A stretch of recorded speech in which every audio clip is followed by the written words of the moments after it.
25 centuries ago, the richest man in the ancient world lost his entire fortune in a matter of weeks. Croesus, king of Lydia, had a treasury so famous it gave us the phrase rich as Croesus, still used today, 2,500 years later. And then Persia invaded. His capital fell, and every coin he owned was seized in a single military campaign. Here's the detail that actually matters for you, sitting here in the present, with no throne and no ancient army coming for you. His entire fortune existed in one place, defended by one army, dependent on one outcome. There was no version of Lydia's wealth that could survive if that single point failed, and it did. This isn't ancient history. It's a financial mistake that gets repeated in different clothing in nearly every generation since. It has a name in modern finance: single point of failure risk. And most people are sitting on one right now without realizing it. Here's the test. Look at where your income comes from, where your savings are held, and what currency, company, or country your financial life actually depends on. If a single event, one employer collapsing, one sector crashing, one government decision could take out most of what you have at once, you have a Croesus problem. You've built a modern treasury in Sardis. Let's make this concrete, because vague warnings don't change behavior. Specific numbers do. In 2001, Enron employees didn't just work for the company. Many of them held the majority of their retirement savings in Enron stock, encouraged by company matching that paid out in shares rather than cash. When Enron collapsed, some employees didn't just lose their jobs. They lost decades of retirement savings in the same event because both their income and their capital depended on the exact same single point of failure.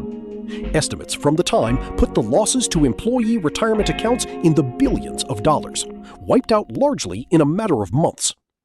This is not a story about fraud, even though fraud was involved. It's a story about concentration. If those same employees had held their retirement savings spread across the broader market instead of concentrated in their own employer's stock, Enron's collapse would have cost them a job. Instead, for many, it cost them their job and their savings at the same time, because one company was the single point of failure for both. Now compare that to a different kind of concentration failure: long-term capital management, a hedge fund founded in 1994 that included Nobel Prize winning economists on its team. By 1998, LTCM was managing over $100 billion in assets, built on the assumption that their trading models had correctly priced risk across global markets. The models were sophisticated. The team was, on paper, as qualified as any team in finance history.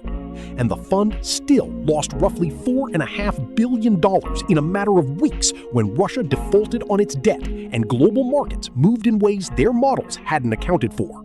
The mistake wasn't a lack of intelligence. It was concentration of a different kind. Concentration of strategy. Nearly all of their positions depended on the same underlying assumption holding true at the same time. When that single assumption failed, it didn't fail a little. It failed everywhere in the portfolio simultaneously because everything had been built on the same foundation. That's the same structural mistake Croesus made with his treasury, just wearing a hedge fund's clothing instead of a king's. 10 years later, the pattern showed up again at a scale that shook the entire global economy. Lehman Brothers entered 2008 with enormous exposure to mortgage-backed securities, a single category of asset that the firm had concentrated heavily into, believing the broader real estate market simply couldn't fail everywhere at once. When it did, Lehman didn't have a diversified enough structure to absorb the loss. The firm collapsed within days in September 2008 in the largest bankruptcy filing in United States history at that point, involving roughly $600 billion in assets. Three completely different eras, three completely different types of institutions: a kingdom, a hedge fund, an investment bank. The exact same underlying mistake: wealth or risk concentrated in one place, dependent on one outcome, with no structure built to survive that single outcome going wrong. Benjamin Graham, whose writing shaped both Warren Buffett's and Charlie Munger's approach to investing, argued that the goal of a sound financial structure isn't predicting the future correctly. It's surviving being wrong. His core principle, margin of safety, assumes you will misjudge some meaningful percentage of your decisions and asks you to build your finances so that being wrong that often still doesn't destroy you. Croesus never built that margin. Enron employees didn't have that margin. LTCM's models left no room for that margin. Lehman ran out of it entirely. So what does actually building that margin look like in practical terms for an individual rather than a kingdom or an investment bank? Start with employment concentration. If your income and your savings both depend on the same employer, you have exactly the structure Enron's employees had. The fix isn't quitting your job. It's making sure your savings don't collapse alongside it if it ever does. Then look at asset concentration. Holding a highly concentrated position in a single stock, a single sector, or a single country's currency creates the same structural risk that sank LTCM, just at a personal scale instead of a $100 billion one. The specific percentage matters less than the honest question. If this one position went to zero tomorrow, what percentage of your total financial life goes with it? Then look at strategy concentration, the subtlest failure of the three.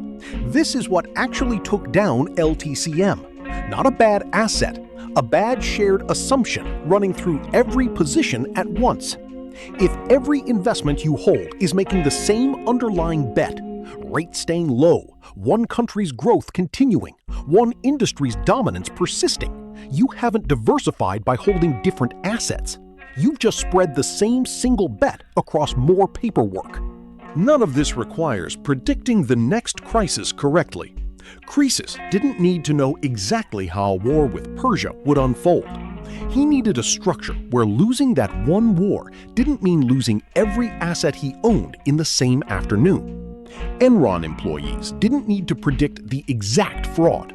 They needed retirement savings that didn't rise and fall with the same company signing their paycheck. LTCM didn't need to predict a Russian default specifically. They needed a portfolio where one wrong assumption didn't compromise every position simultaneously. That's the actual transferable lesson sitting inside a 2,500-year-old story. Not diversify as a vague piece of advice you've heard 100 times and ignored. Specifically, find your single point of failure, the one event that could take out your income and your savings at the same time, and build one piece of separation between them starting this week before anything forces you to find out the hard way.